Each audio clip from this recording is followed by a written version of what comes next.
favorite non-mainstream anime or manga? Favorite? I'm probably gonna. I don't know if you guys have heard of this Naruto. No, I'm sorry. NANI? Somali and the Forest Spirit. So it's essentially it's a slow burn like slice of life anime that takes place like in another world where humans are seen as like more of like a commodity and seen as more like a meat source instead of like actual like beings with like ideas and a life. So this whole big giant forest spirit who is minding his own business sees a little girl and is like, I'm going to adopt this girl and devote the rest of my remaining life force to making sure that she's protected, and treats her like a daughter.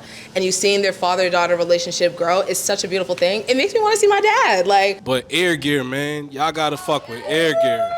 So I'm saying, Air Gear is about rollerbladers, basically. They call them storm riders, and everybody trying to be the best. And it's so cold. It's like exaggerated science to break down what's going on, but it's so cold. By the creator, his pen name is Old Great, which is a spin on his name. If y'all seen Tenjo Tendie, he did that as well. It's fire. Mine, I don't know if this is non-mainstream, but Your Lie in April. okay. Yes. I don't know, I'm sensitive. I like to sit down with a big blanket and cry. Okay. So the story, the music, because I used to be a violinist, so that's my favorite. Yeah. Since niggas don't like that answer, everybody watch Gurren Lagann? Yes. That's it. Yeah. I'm picking Gurren Lagann. Reason why? It starts as stories about a slave. I beg your pardon? Like he starts off underground and that, like the berries got to fight through to get to like planetary level. At every like juncture, at every like crossroads, there's always someone telling them that you couldn't be great. Get up here, someone above is gonna like kind of knock you down. Hate those niggas. Through all like trials and tribulations, he still like prevailed. Mm-hmm. And also because like he carried the traditions of his predecessor, which was his big bro. Parasite, the Maxim. It's about a high schooler named Shinichi. There's an alien invasion. They're infecting people by these little like creatures, parasites going through. They have to enter your body through like either your ears, your nose, your mouth, whatever. One tries to go in through his ear, but he's got his headphones in while he's asleep, so it like enters in his hand, and then it can't bond properly. So he ends up just getting its powers. It has a personality, so it learns to become human while at the same time Shinichi is losing his humanity, and it's kind of like a symbiotic type deal. The Money of Soul and Possibilities. This anime, right? It basically teaches you about the economies. So what would you do if you try to make the best of your life and you get offered more than $1 million to acquire that? But for you to accomplish this and to obtain that, you have to sacrifice others' lives. Basically killing. Great openings, so you know we love our openings, and endings, of course. Mm-hmm. Kengan Ashura. It's this fighting anime. It's like Baki almost, right? It's like Baki, but like it's 3D animated, and a lot of people don't fuck with that. I understand why, but it was just like one of the first animes I watched. I fuck with it so heavy. Like there isn't even really like a real like. There's a story and there's morals and shit, but at the end of the day, bro, they just be throwing hands like. The Gray Man. Because I feel like it didn't get the hype that it needed, which is okay. It's a hidden gem. I think it's the best because it gives what it needs. You have a storyline from beginning to end. The main character has depth. His name is Alan. Basically, we live in a world where there's innocence. So innocence, it can be used for good or bad, and in the wrong hands.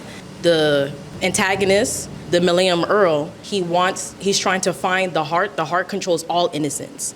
And he's turning people into akumas, which you guys know is basically a demons, and he wants a world full of strife and demons. And the goal is to try to find the heart before the Millennium Earl. Eden of the East, girl, she's from Tokyo, and she's going on a trip to Washington, D.C., and she's going to the White House. She looks back, and there's a guy who's naked with a gun in his hand, waving it like this.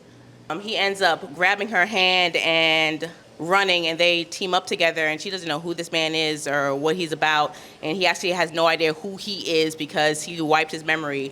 All he has is a gun and a phone that has like a balance of like $2 billion on it, and just an automated voice that talks to him that tells him like, look, you have this amount of money and you can be the next ruler of the world basically if you decide to use your money in the best possible way. It's called Golden Boy. If y'all never seen Golden Boy, yeah, it's a freaky ass show. The main character, he is I want to say he's kind of like a genius, but he doesn't want to be perceived as such. So he went to law school, bro dropped out right before he graduated and said, you know what, I want to travel the world and just work part-time jobs. So every part-time job he pulls up to, They be treating him like shit. He's usually employed by a female. That's why he's a freak.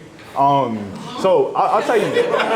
First episode, he pulls up to a software agency. And he's like, I'm about to be your best software designer. Let me get a job. And Shorty's like, nah, you can clean the toilets. So bro started cleaning the toilets. But fast forward, he ends up pulling the plug on the software that they was building. And they thought, oh my God, everything was gone. But bro took his time to read through all the manuals and basically was able to rebuild the software overnight. Michiko and Hachin.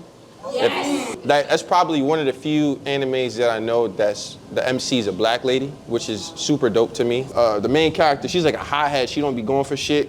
And she be getting fucked up too. That's the thing. Like, she'll really fight niggas. She fights niggas. She's one of those. She drink dark liquor. She's one of those. You feel me? So if you have like 25 episodes of something to spare and you want to watch like a real cool slice of life episodic show, give Michiko and Hachin a try.